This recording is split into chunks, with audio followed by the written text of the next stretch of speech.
We're live. Hello, chat.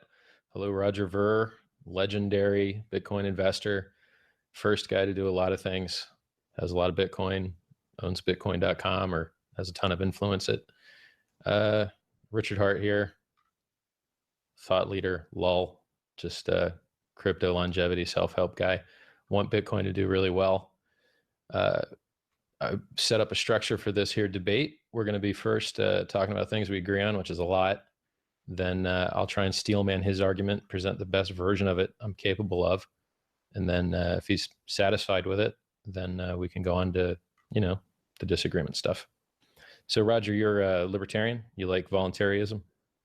Yep, I prefer the word voluntarist to libertarian, since lots of libertarians in the U.S. aren't actually libertarians anymore. But I'm a voluntarist in the sense of Murray Rothbard and those sorts. All right. So I think we agree on fungibility, the right of one person to transact in commerce with another person without a bunch of third parties getting in the way, injecting their nose where it doesn't belong, creating misincentives, mall incentives, overregulation. I think we're both against those things. Yeah, I think 90% of what we talk about, I think all of our end goals are probably almost identical, and we just see different means to achieve those goals. And we probably just disagree on the means to achieve those ends. That's where I'm guessing this is going to head today. All right. So what else?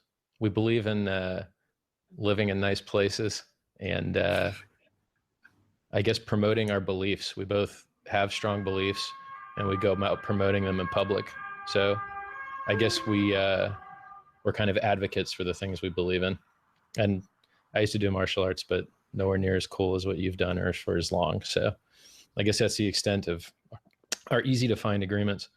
So I'd like to try and steelman what I believe are your arguments that I've heard recently, above and beyond those ones that we just went over.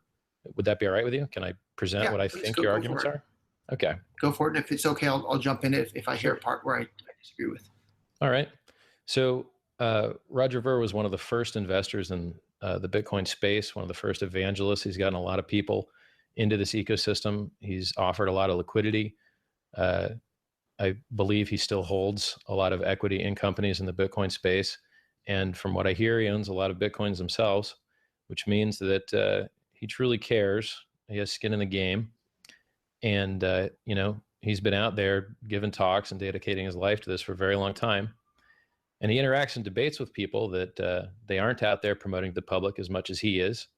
They don't use Bitcoin to transact as often as he does.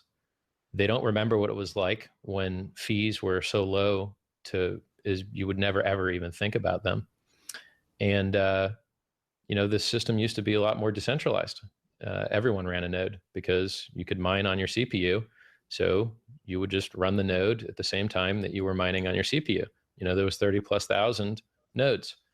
Now I think there's under 1,000 or whatever it is. It's some not large enough number to support the 50, 60+ billion dollar market cap of this system. So what he's seen over the years, I'm pretty sure it's more than 5,000 nodes that accept incoming connections, and probably tens of thousands that don't accept incoming connections. Yeah. And then we'd have to subtract all the ones that are controlled by the same central party through AWS, which we don't know how to really discount all of those that are like centrally controlled by the same guy. It'd be like, instead of having multiple newspapers, you just have more copies of the same newspaper. It's important to have geographically redundant and game theory redundant differences in your nodes, I think. So sure. And I just looked it up. There's 9,240 nodes that accept incoming connections. And then there's probably somewhere in the order of 10 times that don't. I wonder how many millions of dollars of equity that is per node. What's quite a billion bit, yeah. divided by 9,000? Makes you wonder. So, I thought that, well, I won't go into why I think more people should run nodes, but if you own Bitcoin, shouldn't you run a node? Shouldn't you want the ecosystem to work? Shouldn't you want people to be able to download the chain faster, from a good, honest connection that you operate? So what Roger's seen over the years is, the old guys that used to develop the software, they stopped. Satoshi stopped. Matti Malmi stopped. Gavin Anderson stopped. Mike Hearn stopped. And they kind of stopped before they stopped. Like Mike Hearn really didn't even work on the main Bitcoin. He worked on his own kind of J implementation of it. It was different. Um, and if you look at the commits, even Gavin, he worked a lot more on theory than he did on like figuring out writing code at some point. So now there's a whole bunch of new guys in charge. And I think from Roger's perspective, he's concerned that they don't understand the economics. They've had disagreements with Mike Hearn and Gavin Anderson, unresolvable disagreements to where there was a split. You know, Gavin went and did a lot of testing and said he tested up to 20 megabyte blocks and it worked fine. So if you're not a technician and you're not doing the research yourself, you got to decide who you're going to trust. Are you going to take the word of the guy that's been there from the beginning and spoken and worked with Satoshi, or are you going to trust these new guys? New guys that apparently don't hold enough Bitcoin, don't incentivize the people enough, have a misunderstanding of economics, want to see full blocks, tried to pump a fee market, say that fees are good, which has hurt the user experience, slowed everything down. And, and they appear in effect to kind of look like they're colluding with with Themios and Bitcoin Talk and Bitcoin Reddit with not letting Roger get his position out there. That so if I can jump in ahead. on one part there. So I guess in regards to the censorship, I'm not upset that they're not letting me get my position out there, because I have a loud voice, I have a loud platform. You know, I have about 100,000 followers on Twitter. I can get my opinion out. The people that I'm really upset with are the people that aren't me, and they're just somebody on the internet who have an opinion, and their posts will literally be deleted from our Bitcoin or Bitcoin Talk if they post something that's not towing the party line. So I have a loud voice. I can get my opinion out there, but everybody else isn't able to with the moderation policies that are going on at the moment. So, but overall, you've done a great job steel manning my position. So please feel free to continue. All right. So high fees, disagreements with the original devs regarding the feasibility of things that may bring fees down, economic theory complaints regarding the desire for full blocks, censorship. Let me think. I think I got it. I think that's it. Did I miss anything?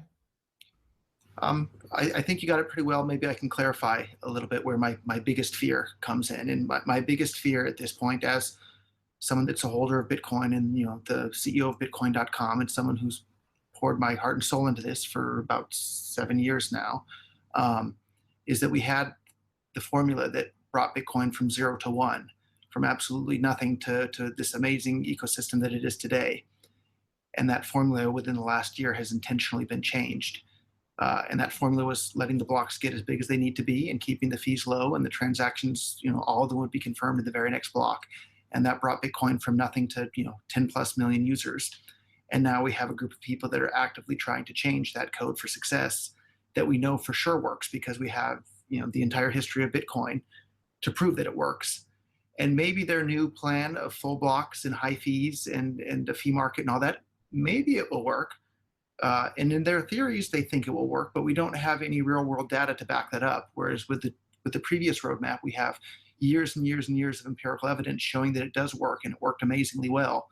And so I'm terrified changing away from something that we know works and works incredibly well in favor of something that might work, but then again, it might not. And there's billions and billions of dollars on the line. So that's what really scares me, is the veering away from something that we have lots and lots of empirical evidence for that works and works incredibly well, to something that might work or might not work. And in theory, I think it's less likely to work, to be honest. But even if I give them the benefit of the doubt that the theory works, we don't have the empirical evidence to back that up at all. And I would much rather go with the system that has the empirical evidence and, I don't know, 9-year-long track record now of success, than with something that doesn't have, if anything, it has a negative track record at this point. Bitcoin's been losing a huge amount of market share since the blocks became full and the fees became high and the transactions became long. So that's where my biggest fear is. Because that is the first thing on my list, because I got a little list here. Okay, perfect. So I believe that the actual use cases for Bitcoin currently are insanely small. Newegg used to accept it, they stopped. Wikipedia used to accept it, they stopped. There's an airline that used to accept it. They stopped.